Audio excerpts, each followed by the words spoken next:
Pourquoi Dieu nous a fait si différents? Différents hommes et femmes, tu veux dire? Ben oui, hommes et femmes.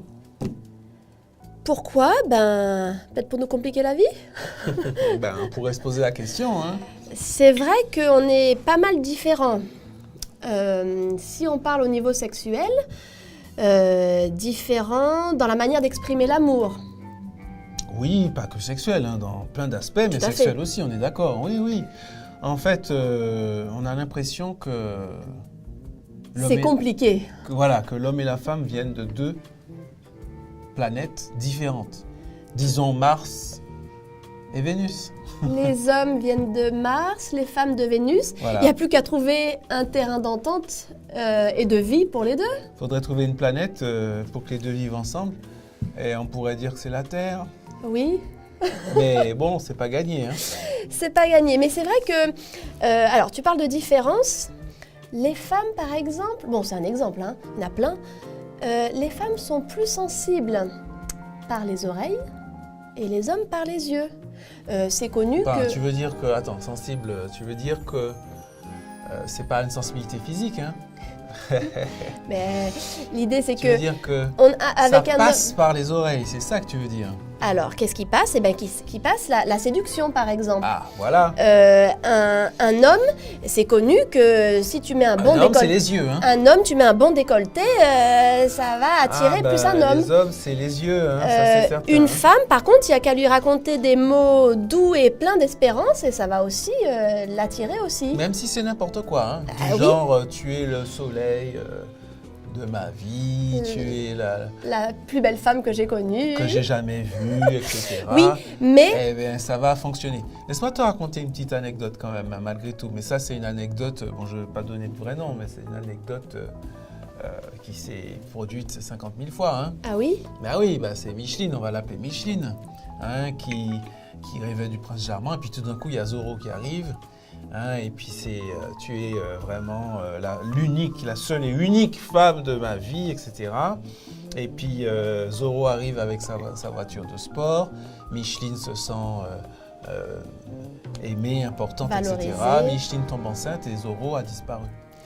Oui, parce Eh que oui, quand... ça fait des dégâts. Hein. En fait, ces différences, quand on n'y fait pas attention et qu'on ne les gère pas bien, eh ben, ça peut faire beaucoup de dégâts. Absolument. Et par exemple, au niveau des préliminaires, puisqu'on parle de sexualité, ben, là aussi, c'est presque envie de dire le jour et la nuit. Parce que si je prends une image, je pourrais dire qu'un homme, ben, c'est comme un chalumeau.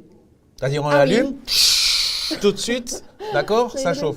Oui. Alors qu'une femme, ce serait plutôt un poêle, tu vois. C'est-à-dire qu'avant que ça soit chaud, un il peu de faut temps. quand même un peu de temps. Après, ça peut être très très chaud, il n'y a pas de souci, hein, un poêle. Hein. Oui. Mais par contre, ça met du temps. Il y a une Ok, différence. c'est ni mieux ni moins bien, c'est différent. C'est Mais oui, différent. mais qu'est-ce qu'on fait avec tout ça? On est bien fait pour vivre ensemble. Eh oui, mais par exemple, il ne faudrait pas que le chalumeau, par exemple, ait tout grillé avant que le poêle soit chaud. c'est Avant ça que le poêle ait problème. démarré, oui, oui. Et d'ailleurs, ça me fait penser à un homme qui m'avait raconté une fois que donc sa femme, pas rentrer dans les détails, mais disons que voilà, préliminaire, sa femme commençait à lui faire des petites caresses, des petites... Il a fini par s'endormir. Il a fini par s'endormir parce que les femmes ne comprennent pas toujours qu'un homme, c'est différent. Oui, Hein? oui, C'est ça le truc. oui, oui, Elles oui, font oui, ce oui, qu'elles oui, peut-être oui. aimeraient, mais il y a quand même des différences. Donc en fait, ça veut dire qu'on est obligé de pas faire exactement ce que Eh ben je non. voudrais, mais de penser, puisqu'on est à deux, hein, de se tourner vers ce que l'autre voudrait. Parce que les besoins ne sont pas les mêmes. Les besoins fondamentaux. Eh ben, regarde. Attends voir. C'est exactement ce que dit ce petit tableau Tu as toujours un livre... caché sous le bras. C'est fou ça. Les besoins prioritaires de la femme et de l'homme, selon Willard Harley. Il en a listé 5 prioritaires. Premier chez la femme, Affection, bien sûr. premier chez l'homme. Satisfaction sexuelle. Et oui, donc Eh oui. encore une fois, l'idée, ça va être de connaître déjà les besoins prioritaires de l'autre, parce que les siens, on les connaît un peu plus, celui de l'autre un peu moins. Mhm. ne pas les dénigrer, c'est pas mauvais. Ah bah non, non. Mais par contre, après, essayer de chercher à les satisfaire. Oui, alors, effectivement, c'est peut-être là que se trouve la fameuse planète que l'on recherche. Oui. C'est la planète du dialogue, finalement de l'échange, de la recherche de l'autre en fait. Ce serait plutôt ça, cette planète entre Mars et Vénus. La planète de se tourner l'un vers l'autre et pas uniquement égoïstement à ce que moi je voudrais toute seule ou toi tu voudrais tout seul. Voilà, c'est ça. En fait, c'est-à-dire que l'acte sexuel serait plus que l'idée de prendre du plaisir, ce serait plutôt l'idée d'en donner en fait. On n'est pas dans ça que quelque tu veux chose de personnel et d'égoïste, on est dans quelque chose de don et Voilà. de penser à l'autre, d'amour. Ben, ça me fait penser à un texte d'ailleurs. Hein, ça me fait penser Ah, à toi aussi texte t'as un biblique. livre alors. Oui, celui-là. Ça me fait penser à Philippiens 2, verset 4. Philippiens 2, verset 4, qui dit, de mémoire comme ça, hein, vite fait, de ne pas penser qu'à ses intérêts, mais aussi de penser à ceux des autres. On peut dire que... voilà, c'est tout à fait ça. Donc que chacun de vous, au lieu de considérer ses propres intérêts, considère aussi ceux des autres. Donc on peut dire que même dans la relation sexuelle, c'est valable aussi finalement. Hein. C'est-à-dire que je ne recherche pas seulement, on va dire, mon plaisir, mais je me préoccupe aussi du plaisir des autres. Je ne veux pas faire de la théologie, mais ça ressemble à l'amour agapé dont parle la Bible. Tu vois? Ouais.